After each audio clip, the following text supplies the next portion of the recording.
श्री स्वामी समर्थ. मटकीला जास्तीत जास्त मोड आणण्यासाठी अशा प्रकारे मटकी भिजवावी. कारण मटकी ही 2-3 वेळेस धुवून घ्यायची व्यवस्थित आणि पाणी खूप जास्त ठेवून भिजून घ्यायची. आणि 5 ते 6 तास झाल्याच्यानंतर मटकी अशा प्रकारे दिसते.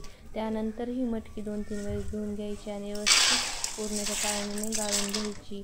आणि गाळून झाल्याच्यानंतर 5 ते 10 मिनटं ते पाणी व्यवस्थित निचरू द्यायचं. आणि नंतर थोड्या वेळानं हे पाणी बाहेर व्यवस्थित निघते. आणि त्यानंतर काय करायचं तर एक परात घ्यायची.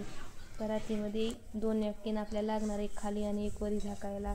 अशा प्रकारे हे नॅपकिन झाकून ठेवायचं. नॅपकिन झाकण्याचं कारण एकच आहे, हीच तर सर्वात महत्त्वाची गोष्ट आहे मोड येण्याची.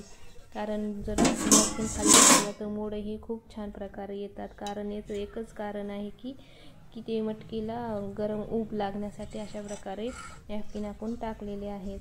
अशा प्रकारे पुरणाची चाळणी त्या स्टँडवर ठेवून घ्यायचं. व्यवस्थित खाली स्टँड ठेवायचं. माझ्याकडे स्टँड होतं म्हणून मी गॅसच्या शेगडीवरचं स्टँड ठेवलं. आणि अशा प्रकारे व्यवस्थित नॅपकिनवरून झाकून घ्यायची. जेवढं आपण मटकीला पॅक करू तेवढी ती गरमी होते आणि गरमीमुळेच मोडं ही खूप चांगले प्रकारे येतात मटकीला. अशा प्रकारे मी नॅपकिन झाकली आणि त्यानंतर त्याच्यावर एक परात झाकून घ्यायची व्यवस्थित. जेवढं आपण चांगलं पॅक करतो तेवढे मटकीला मोडं हे खूप छान येतात. सकाळी मटकी भिजत घातली, संध्याकाळी उपसून मी अशा प्रकारे ठेवली.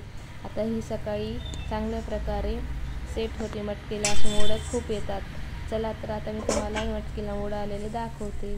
तर मी सकाळी असं उघडून बघितल्याच्यानंतर हे अशा प्रकारे मोडं दिसत होते. खालून पण दिसत होते आणि मस्त प्रकारे ते मोडं अशी खाली आलेली होते. तर आणि वरून पण खूप छान मटकी. आणि मोडं हे हात लावताना तुटत नाहीत, काही नाही. आता आपण जेव्हा कपड्यात भिजवतो तेव्हा ते मोडं तुटतात काढायला गेलं की, याच्यात तुटत नाहीत. खूप छान असे अलगद असे मोडं निघतात आणि खूप छान असे मोडं आले होते मटकीला. आणि मटकी बी खूप छान अशी मोकळी झाली होती. आणि अशा प्रकारे जर आपण मटकी जर भिजू घातली तर नक्कीच अशा प्रकारे मोडं खूप छान येतात. तुम्ही नक्की ट्राय करा. आणि ही जर तुम्हाला माझी पद्धत आवडली असेल तर नक्कीच चॅनलला सबस्क्राईब करा. श्री स्वामी समर्थ. हर हर महादेव.